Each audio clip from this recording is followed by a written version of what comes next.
Hey everybody, John Waite here. And today we are going to go through the commercial forms changes that have taken place this cycle. Of course, I always like to start with thanking everybody who worked on the commercial forms this year. There's not a ton of commercial forms changes, but there was a lot of discussion to get to that point. And that's not a bad thing at all.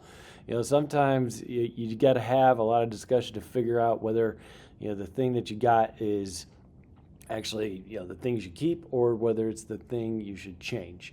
And so we do have some big changes and we do have some small changes, and all in all, I think to keep the forms moving in the right direction and hopefully make your practice a little bit easier to navigate. So let's just go through first on the website. If you're not familiar, all the forms changes are in the Q&A library.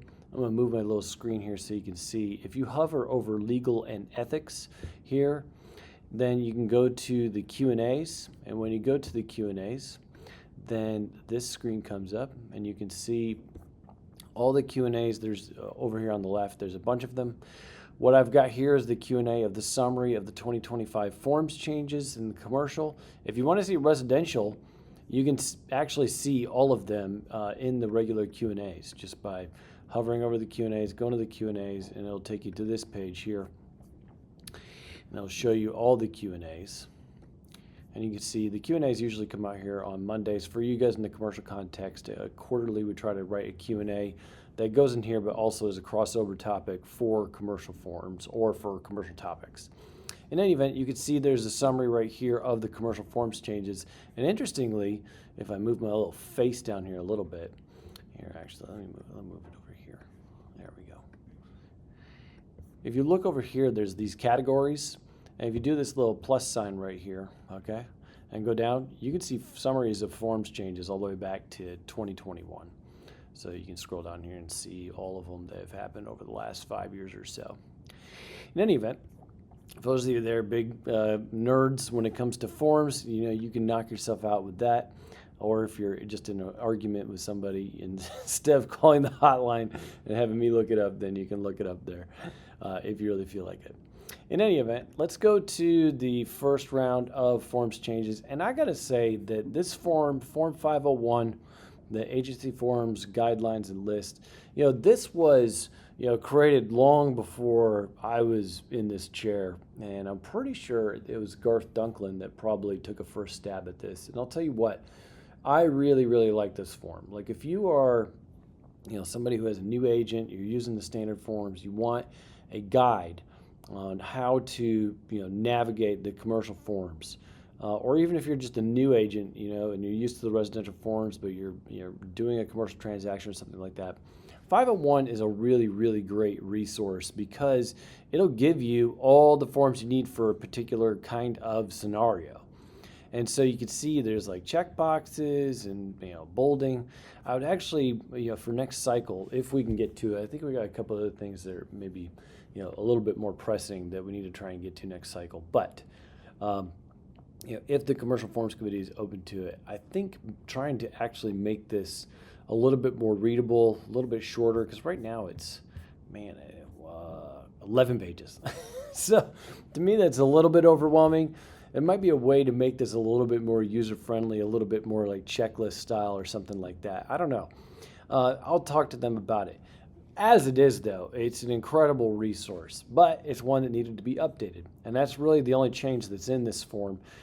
Several years ago, 2 cycles ago, Form 510 was eliminated. And that form was just a form where you could do a checkbox and make a representation to somebody about what your agency status was. Honestly, it wasn't a form that created an agency agreement. It didn't have anything about compensation or anything like that.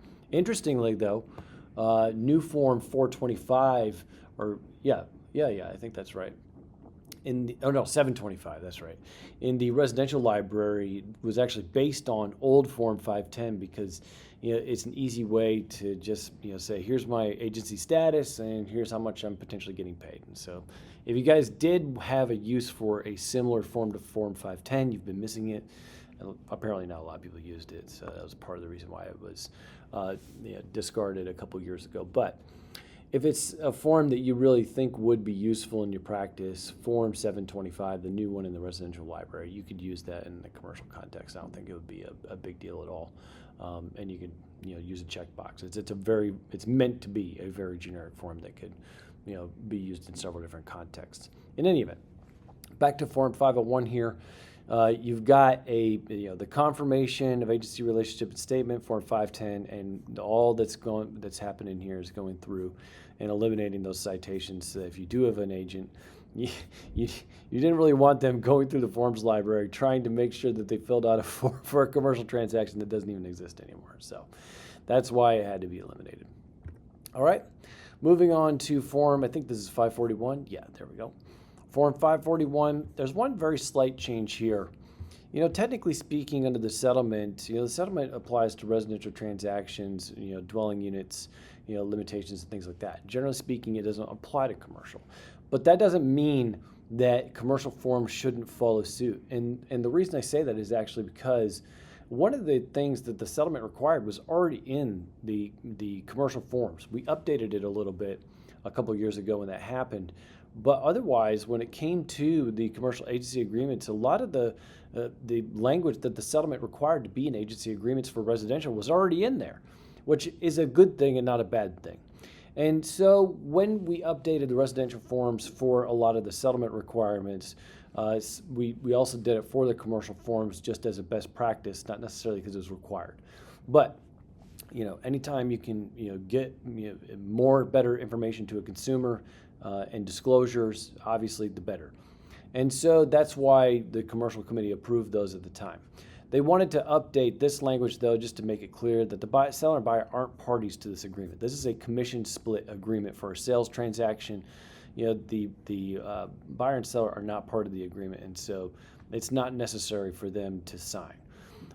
So obviously, if you can get your clients to sign it, that's fine. But for those of you where you have scenarios where it's you're dealing with a corporate client, getting things signed is already a nightmare.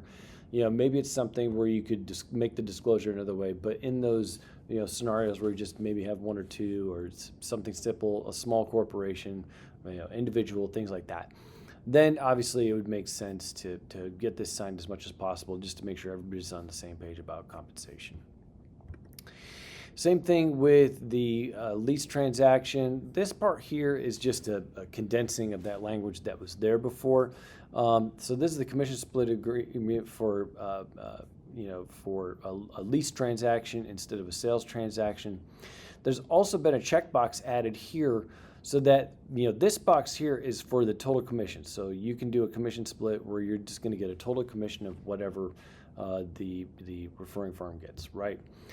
So in this form, it's called listing agency, leasing agency, et cetera, okay? You guys who are familiar with the form, you know what I'm talking about. If you don't know what I'm talking about, it's because you don't do commercial. And that's all right. You can look at the form or call the legal hotline if you need to be walked through it in more detail. For those of you who are watching this video, I am going to presume you have the base of knowledge that you need to be able to navigate most of what I'm saying here. In any event, there's been a checkbox added so that instead of the total commission for like a lease that's signed, then it's instead just going to be a percent of the base rate scheduled to be paid during the initial term. So it wouldn't be additional terms and optional terms, things like that. What am I trying to think of? Anyway, you know what I'm talking about. It's not going to be something that's going to be applicable beyond that. So you're just going to get paid based on the initial term, and after that, you're not going to be paid anymore as far as this commission split agreement goes. Okay. Obviously, if you got some other kind of way you want to base, the split, then the other lines are still here with a checkbox. You can certainly do that, or a flat fee. So all that stuff is still in there. Everything else in this form is the same, except to note at the bottom again that if the parties sign, then they're consenting to the split, but they're not parties to this agreement. Their signatures are recommended but not required. So just to make that clear, but if possible, obviously, get their signature. Moving on to the biggest change this cycle, and that it would be to Form 580, the agreement, sale, purchase property, and 580L. So I'm not going to go in detail on 580L, but I will go through 580. I can bring up 580L on the screen though, and you can see if you want to see all the strikeouts and everything else, then you can see all that right here. Okay, so just understand that the reason I'm going through this one is just because it is easier to read with just the highlighting without the strikeouts and everything else. So here you can see that on the first page, and if you zoom out a little bit, it maybe shows a little bit better, that what the first page looks like now. It's got a pretty big refresh to make everything on the first page the most important information. You got seller, buyer, property, purchase price, then the contract date, when it's been fully executed, and the examination period and when that ends. So you got all that, including earnest money, promissory note, and whatever the balance is paid to be at closing, all on the first page. So that's obviously a pretty big change to what was there before. This information was scattered throughout the first 2 or 3 pages in the old form.